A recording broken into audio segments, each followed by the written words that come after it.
captain talked about food, diet. Satyamurthy sir talked about depression and all those. In a way, talking about nourishing body, mind, and of course, the next best thing to do is spirit. It's about 4 years ago that I decided to test out intermittent fasting. So what you see right now as Sivakumar, it was not the same Sivakumar. If you go to my LinkedIn page, you will see two different pictures of me. The transformed me is what you are seeing right now. A lot of benefits as far as intermittent fasting is concerned. I just wanted to let you know. As far as student happiness is concerned, thanks to our director, Professor Kamakoti, and the previous directors who helped me with initiating a lot of programs for IIT students, including, you won't believe it, we have about 15 curricular courses on happiness and living. Curricular courses means they will get grades in these courses. Thankfully, my position as Dean Students helped in terms of initiating these initiatives. Rather than sharing all those and parroting those that are there in literature, I thought I would share some of those anecdotes with you, which paved ways for my lessons in life. And these are all personal experience. In fact, I have written a couple of books on specifically my personal experience, so I've just culled out a couple of them to share it with you. Just bear with me in case I'm not clear about certain things. During question and answer, you can always ask me all those that pertain to things that we will be discussing. First, to the first anecdote. We at IIT have a staff tennis club. I play tennis every day without fail. Rains are the only ones which are deterrent to that. And this has happened for the past 25 years also. So, one day I'm talking about long back, about 20 plus years back. I had come to the tennis club a little early. To play tennis, of course. And following me, Professor Philip, who was a senior faculty member at that time, almost 20 plus years senior to me, also had come and landed up early. Very nice, lovable character. And we both were waiting for others to join. We usually play a foursome. Unusually, the jovial Professor Philip looked very pensive on that particular day. Am I audible? Okay. So looking at him in this mood, I just wanted to start the topic of discussion or chatting with him. So I asked him, how is it going? The moment I asked him, he had a very deep look at me and asked, Shiva, how old are you? So I told him my age. And he said, with a very deepened look in his face, which I have not seen earlier, something that I have never forgotten in my life the past 20 plus years. Shiva, you know, I have worked hard and accumulated wealth so that one day my family and I could enjoy the earnings. I had dreams of traveling different places and enjoying myself. But now, at this age, I seem to have lost the energy to make such long trips, and I see no use for the money that I have earned so far. And therefore, please don't postpone enjoyment and keep slogging at work. Balance both. An advice that I cannot forget. Of course, on a daily basis, I'm trying to adhere to that advice. I'm not doing that well as far as that is concerned, but that thought still remains in my mind. So this is the first one that I wanted to communicate to you, that not to postpone happiness and slog at work. There has to be that balance that he taught me. He's no more today, but a wonderful person in terms of moving with him. Till date, I've been following some of it. So this is the first anecdote I wanted to share with you. Let me move on to the second one. This is also interesting. Of course, with one of my professors. I was doing my master's at IIT Madras. After BTech, I felt like not going outside of India. I wanted to remain in India. So the next best option was to do master's at IIT Madras. And I had the occasion of working with this professor, who was also my BTech thesis advisor. And he was working on lots of projects. And it gave me an opportunity to learn a lot. But not just subject matter, but also professional and personal insights that he had. I'm going to share with you one of them. What I noticed when I was working with him was that I would see him always at work, irrespective of whether it is weekends, holidays, evenings, late evenings. Right? He was always there in the office. So one day, because we used to go for this project travels to go inspect, etc., etc. I'm a civil engineer, by the way. One day, while traveling with him on a project assignment, I took the courage to ask him this question. Sir, shouldn't you take a break and enjoy yourself? I see you working all the time. He asked me what he would miss if he had not taken a break or a vacation. Spat came my answer. You would miss a lot of fun, sir, going places and enjoying.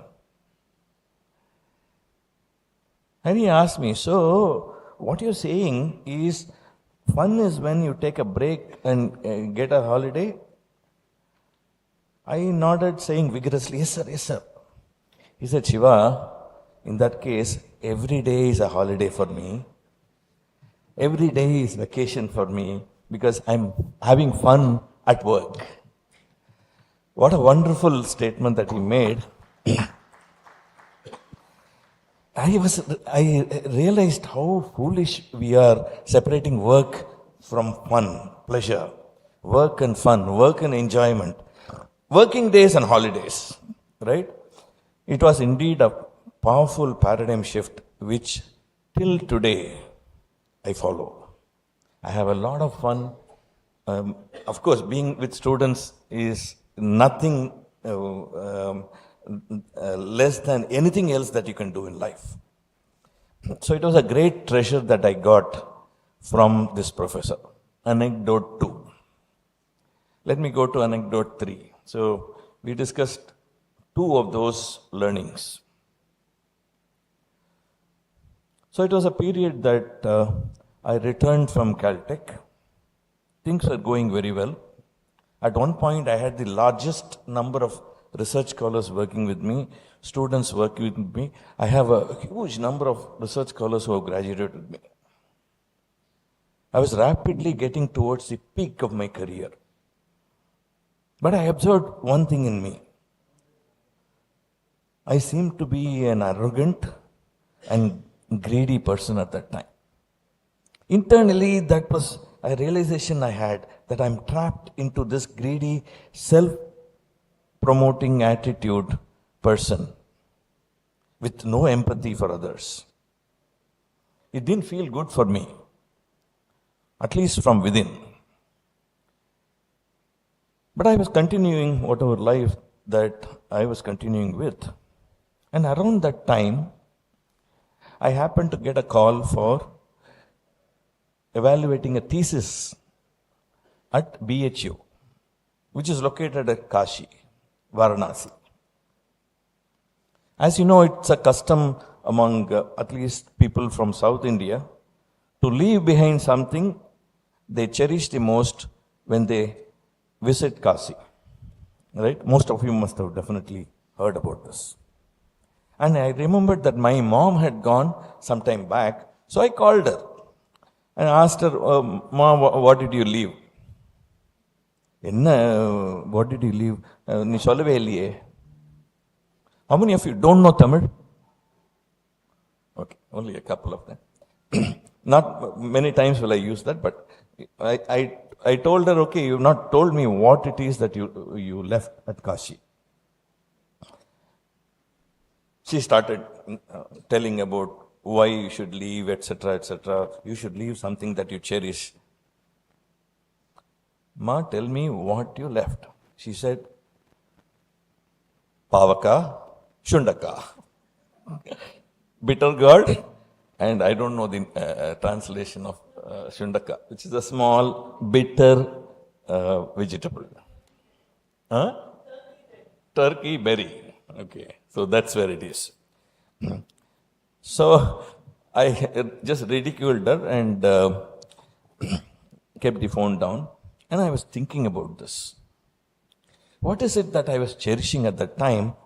And it was very clear, glaringly looking at me, that I was after fame, after prizes, recognition, awards.